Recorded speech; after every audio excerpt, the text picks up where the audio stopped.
So hi guys, welcome again to Superior Classes. I am GA Badil.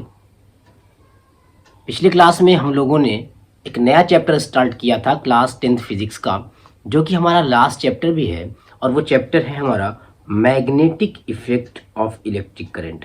इसी chapter का आज second lecture होने जा रहा है, जिसको हम लोगों ने जो कुछ पिछले लेक्चर्स में पढ़ा था लास्ट लेक्चर में अपने, उसको एक क्विक रिवीजन के साथ और फिर हम अपने अगले लेक्चर की तरफ यानी आज की क्लास की तरफ आगे बढ़ जाते हैं।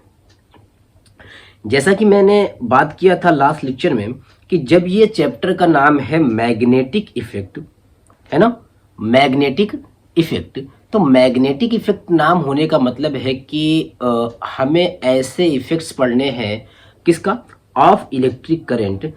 इलेक्ट्रिक करंट की वजह से, ड्यू टू इलेक्ट्रिक करंट, हमें ऐसे इफेक्ट पढ़ने हैं जैसे इफेक्ट्स मैग्नेट शो करता है।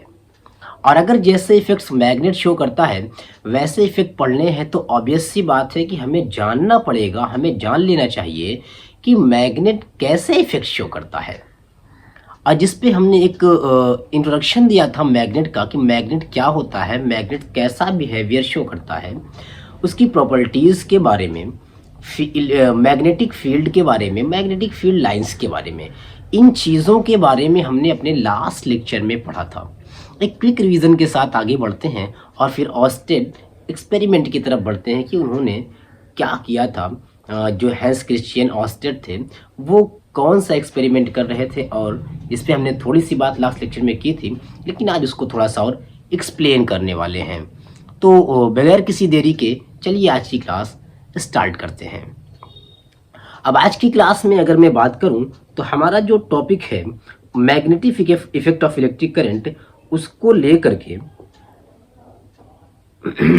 मेरे पास ये स्लाइड थी, जिस स्लाइड को आपने कल की क्लास में भी देखा था, और देखा था कि ये हमारे पास एक बार मैग्नेट है। कई टाइप के मैग्नेट्स होते हैं, जैसे कि हॉर्सशू मैग्नेट हो गया, मैग्नेटिक नीडल्स हो गया, आपके पास कंपास होता है जो समंदर के सफ़र पे आप यूज़ कर सकते हैं जिससे कि डायरेक्शन का पता चल सके। ये सारी चीज़ें मैग्नेट ही हैं, डिफरेंट टाइप के मैग्नेट्स हैं। आपके जो स्पीकर्स होते हैं उनके बैक साइड पर, स्पीकर के बैक साइड पर सर्कुलर रिंग टाइप का मैग्नेट लगा हुआ होता है। लेकिन मैंने बात की थी कि जब भी कहीं पर आपको मैग्नेट दिखेगा तो वहाँ पर आपको दो पोल्स दिखेंगे, मोनोपोलिक मैग्नेट पॉसिबल नहीं है। मोनोपोलिक मैग्नेट पॉसिबल नहीं है का मतलब ये है कि जैसे यहाँ मैग्नेट में आपको north pole and south pole दिख रहा है, नॉर्थ पोल को आपको रेड कलर से, साउथ पोल को ब्लू कलर से नॉर्मली इंडिकेट किया जाता है। अब यहाँ पर जब दो पोल्स दिख रहे हैं और इसके साथ ही यहाँ पर मैग्नेटिक फील्ड लाइंस जो नॉर्थ टू साउथ निकल के नॉर्थ साउथ मूव करती हुई आपको दिख रही हैं, ठीक। इनके बारे में मैंने कहा था कि मैग्नेटिक फील्ड को रिप्रेजेंट करने के लिए हमने मैग्नेटिक फील्ड लाइंस को ही क्यों यूज़ किया, क्योंकि जब हमने कुछ पैटर्न्स देखे, जो आगे एक एक्टिविटी थी उसको भी अभी मैं रिकॉल कर रहा हूँ, उन एक्टिविटी के बेस पर हमें पता चला कि जो मैग्नेटिक फील्ड होती है वो फील्ड लाइंस के फॉर्म में होती है। और इसकी डायरेक्शन के बारे में भी अभी बात करेंगे कि डायरेक्शन हमें कैसे पता चल जाती है, यानी कि नॉर्थ टू साउथ ही कैसे हमें पता चल जाती है। एक कन्वेंशनल डायरेक्शन है जिसके लिए मैं कहूँगा कि अगर मैं नॉर्थ पोल को फ्री कर दूँ मूव करने के लिए, नॉर्थ पोल को फ्री कर दूँ मूव करने के लिए, तो ये साउथ की डायरेक्शन में चला जाएगा, मूव कर जाएगा। इसलिए हम इसे कहते हैं कि मैग्नेटिक फील्ड लाइंस की डायरेक्शन नॉर्थ टू साउथ होती है। लेकिन अगर सच में बात करें कि साउथ को फ्री कर दें मूव करने के लिए, तो साउथ पोल भी नॉर्थ की तरफ चला जाएगा। हम लोगों ने बचपन में बहुत सारे मैग्नेट्स के साथ खेला हुआ है, हमें ये बात पता है कि जब हम नॉर्थ एंड साउथ को पास लाते हैं तो वो दोनों एक दूसरे को अट्रैक्ट करते हैं, है ना। अब जब ये दोनों एक दूसरे को अट्रैक्ट करते हैं, इसका मतलब ये हुआ कि अगर मैं नॉर्थ जिस मैग्नेट के नॉर्थ पोल को और जिस मैग्नेट के साउथ पोल को आमने सामने मैंने किया है, दोनों में ही नॉर्थ साउथ होंगे, ऑब्वियस सी बात है। कितना भी ब्रेक कर दे, मैंने कहा था इसको कितने भी पार्ट में ब्रेक करते चले जाएं, लेकिन मोनोपोलिक मैग्नेट नहीं मिलेगा हमको डाइपोलिक ही मिलेगा। छोटा से छोटा बार मैग्नेट हो, छोटा से छोटा मैग्नेट का पार्ट हो, उसके अंदर दोनों पोल आपको मिलेंगे, सिंगल पोल नहीं मिल सकता। क्लियर है ना। अब अगर मैं बात करूं तो यहाँ पर जो हमारे पास दोनों मैग्नेट्स थे, है ना, जैसे कि यहां पर आपको दिख रहा है, यहां पर नॉर्थ पोल एक मैग्नेट का, साउथ पोल एक मैग्नेट का, दोनों को सामने लाया गया तो दोनों ऑब्वियस सी बात है अट्रैक्ट करेंगे, दोनों अट्रैक्ट करेंगे।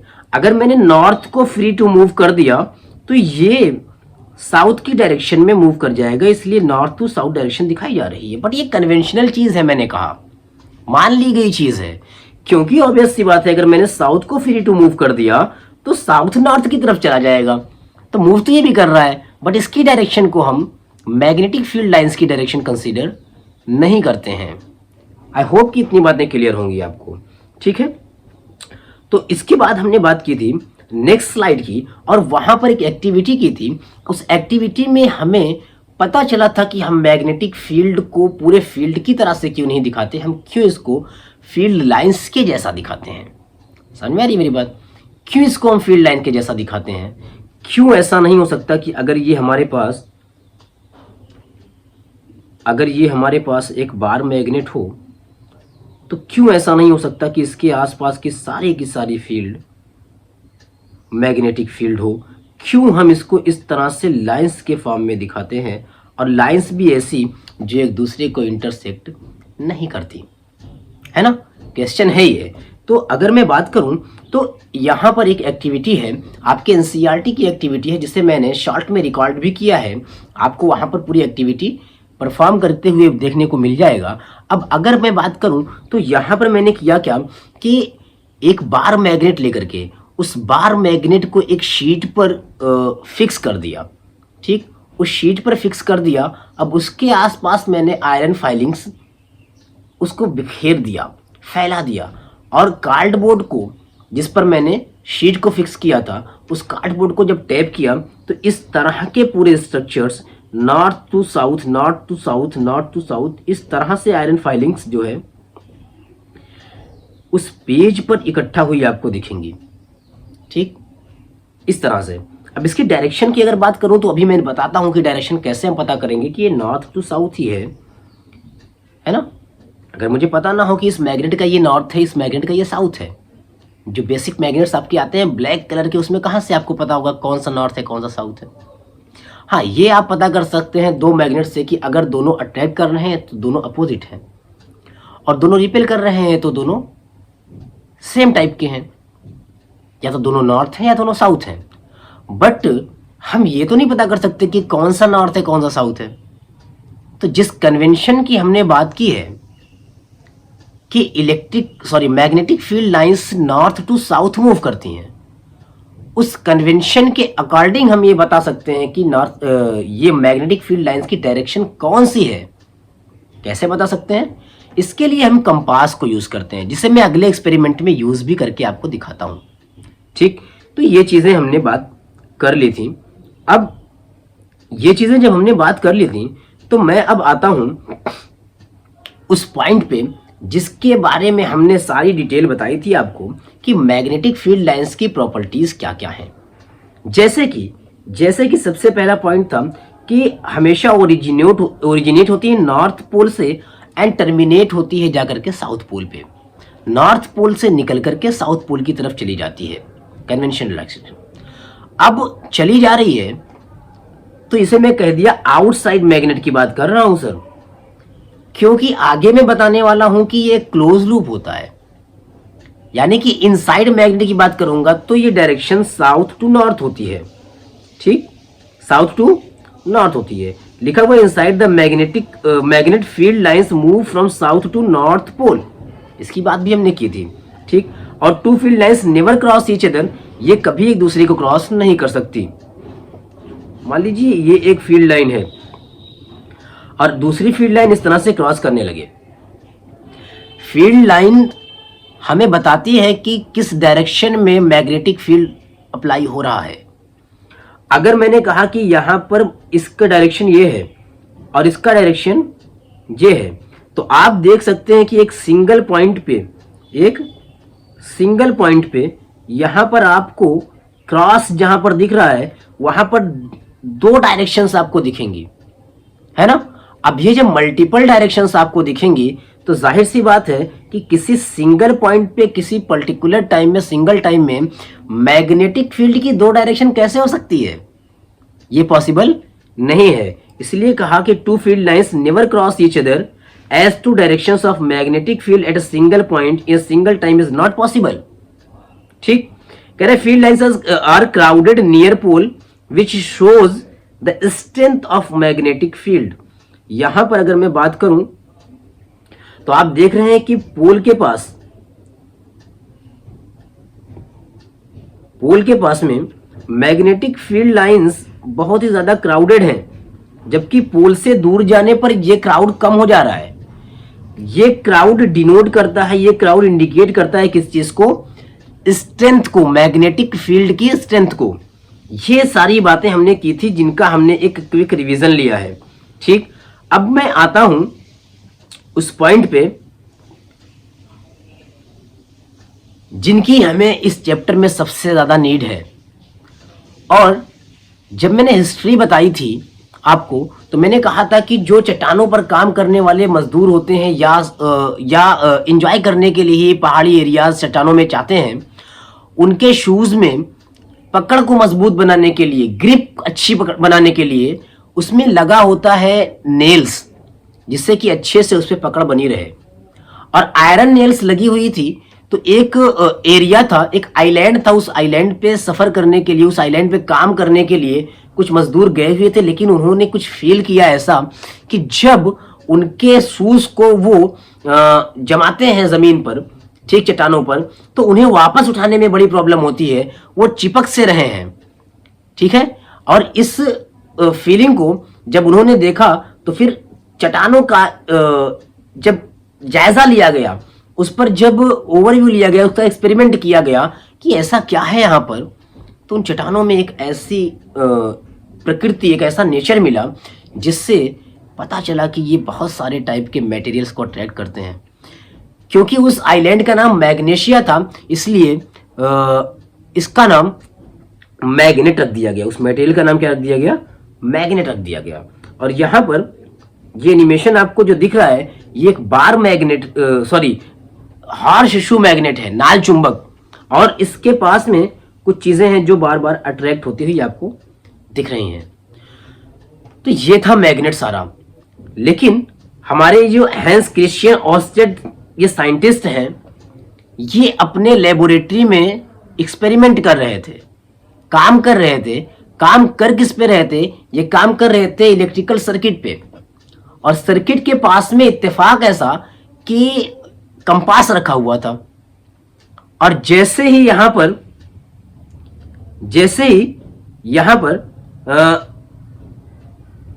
की को प्लग इन किया गया, यानी स्विच ऑन किया गया, इन्होंने पाया कि यहां पास में रखा हुआ कंपास, उसकी जो नीडल है वो डिफ्लेक्ट हो जा रही है। अब इस चीज को उन्होंने बहुत अच्छे से नोटिस किया कि ये हो क्या रहा है। ये नीडल तो डिफ्लेक्ट मैग्नेटिक फील्ड से होती है, और मैग्नेटिक फील्ड यहां पर नहीं है, यहां पर तो इलेक्ट्रिक सर्किट है। और जैसे ही करंट का फ्लो हुआ, नीडल डिफ्लेक्ट हो गई, करंट के फ्लो को स्टॉप कर दिया गया। अब एक्सपेरिमेंट को बहुत ध्यान से समझिएगा। फ्लो को स्टॉप कर दिया गया। स्टॉप करने पर समझ में आया कि वो नीडल वापस से अपनी पोजीशन में आ गई, यानी कि अर्थ की मैग्नेटिक फील्ड के साथ अलाइन हो गई। मैंने कहा था सबसे जाइंट मैग्नेट अपने पास अर्थ है ना? अर्थ की मैग्नेटिक फील्ड होती है, अर्थ की मैग्नेटिक फील्ड के साथ अलाइन हो गई। फिर से इन्होंने ऑन किया तो देखा क्या कि फिर से डिफ्लेक्शन पाया गया। अब साइंटिस्ट है, एक्सपेरिमेंट तो करेंगे।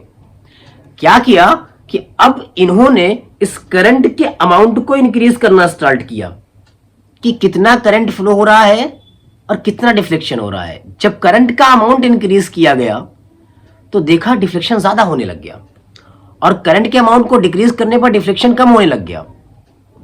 मतलब कि हाँ, रिलेशन है magnetic field and electric current के बीच में कोई कनेक्शन है। और ये बात बताने वाले सबसे पहले साइंटिस्ट बने हैंस क्रिश्चियन ऑर्स्टेड। ठीक, हैंस क्रिश्चियन ऑर्स्टेड। ये Hans Christian Oersted was a physicist and a chemist who accidentally discovered that electric current create magnetic fields. Magnetic field ही उसको डिफ्लेक्ट कर सकता है सर, और इन्होंने सबसे पहले बताया कि electric current magnetic field create करता है। ठीक है सर, मैग्नेटिक फील्ड क्रिएट करता है। तो आगे जब बात हुई तो जाहिर सी बात है यहीं पर बात रुकने वाली नहीं है। Just a minute. हाँ, तो जाहिर सी बात है यहां पर बात रुक नहीं जाएगी। तो यहां पर आप जरा सोचिए कि अगर मुझे करंट चेंज करना हो तो मुझे क्या करना चाहिए? करंट चेंज करने के लिए वेरिएबल रजिस्टर लगाना चाहिए, रियोस्टेट लगाना चाहिए, है ना। तो यहां पर रियोस्टेट लगा करके अब एक्सपेरिमेंट किया जाएगा। तो ये सारी वो चीजें थी कि जिससे पता चल गया कि हाँ ये डिफ्लेक्शन जो हो रहा है ये इसका रीजन क्या है कि electric current magnetic field create कर देती है। बट अभी उसका सबूत बाकी है, अभी उसके एक्सपेरिमेंट्स बाकी हैं। क्या इलेक्ट्रिक करंट भी मैग्नेटिक फील्ड की तरह मैग्नेटिक फील्ड लाइंस जनरेट करती है? क्या ये सारी चीजें हो रही हैं? तो आइए इन चीजों को हम आगे बात करते हैं। जैसे कि यहां पर हमारा एक नेक्स्ट स्लाइड है जो एनसीईआरटी के 2 डायग्राम मैंने यहां पर ले रखे हैं। यहां पर किया क्या गया है कि यहां एक सर्किट बनाई गई है और उस सर्किट में एक कॉपर का वायर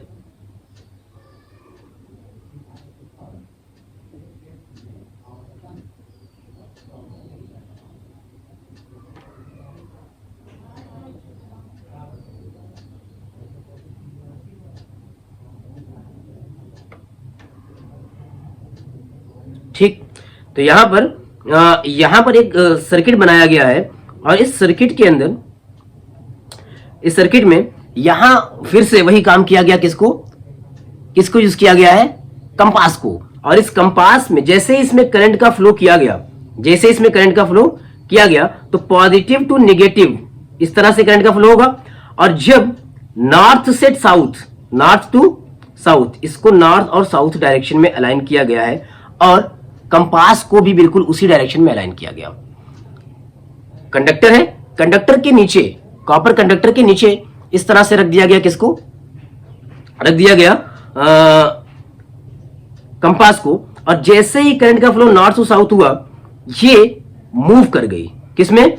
ईस्ट डायरेक्शन में नीडल मूव कर गई। किसमें मूव कर गई? ईस्ट डायरेक्शन में। आप देख रहे हैं कि ये इस तरह से मूव कर गई। पहले ये इसके साथ अलाइन थी, अब ये मूव कर गई। तो ये हुई बात। और दूसरा, करंट की डायरेक्शन को चेंज कर दिया जाए, करंट की डायरेक्शन को चेंज कर दिया जाए, साउथ टू नॉर्थ करंट का फ्लो किया जाए, साउथ टू नॉर्थ। देखा गया कि इस बार जो है डिफ्लेक्शन वो ईस्ट में नहीं बल्कि वेस्ट डायरेक्शन में डिफ्लेक्शन हो रहा है नीडल का। ठीक, तो इससे पता चला कि करंट की डायरेक्शन पर डिपेंड करता है कि मैग्नेटिक फील्ड की डायरेक्शन क्या होगी, मैग्नेटिक फील्ड की डायरेक्शन क्या होगी। इतनी चीजें हमें पता चल गई। लेकिन अगर हमें एक स्ट्रेट वायर हो और उस स्ट्रेट कंडक्टर के वजह से जिसमें करंट का फ्लो हो रहा है, ठीक, एक स्ट्रेट करंट कैरिंग कंडक्टर के अंदर की वजह से, due to a straight current carrying conductor, हमें बताना हो कि मैग्नेटिक फील्ड कैसी बनेगी और मैग्नेटिक फील्ड लाइंस कैसी होंगी। तो इसके लिए हमें एक एक्सपेरिमेंट करना होगा जो एनसीईआरटी का एक्सपेरिमेंट गिवन है। यहां पर क्या करना है कि एक कॉपर वायर को कार्डबोर्ड में इस तरह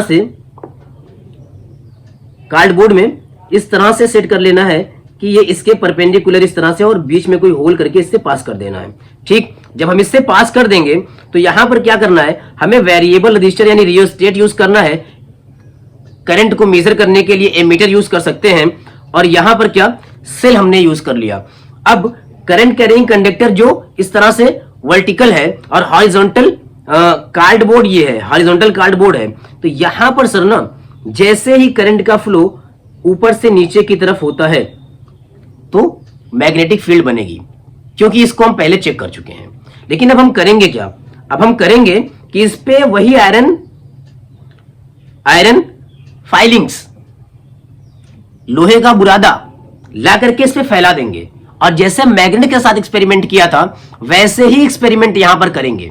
और इस एक्सपेरिमेंट से हमें पता चलेगा कि यहां पर पैटर्न कैसा बन रहा है। ये सर्कुलर पैटर्न बन रहा है, सर्कुलर पैटर्न बन रहा है इस तरह से, ठीक है।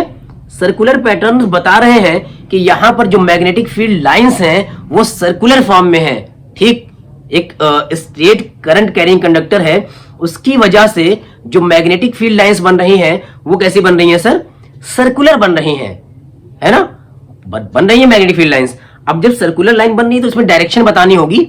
डायरेक्शन के लिए मैंने कंपास लिया और इसी सर्कल के पास ला करके रखा, तो उसका नॉर्थ पोल, किसका, कंपास के नीडल का नॉर्थ पोल जिधर डिफ्लेक्ट कर गया उधर ही इसकी डायरेक्शन हमको मिली।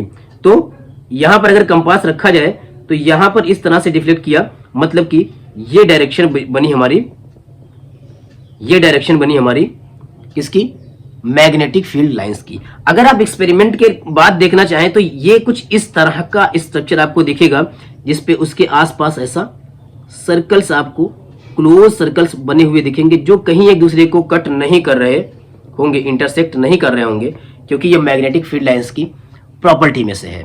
इतना आई होप कि आपको चीजें क्लियर होंगी, ठीक।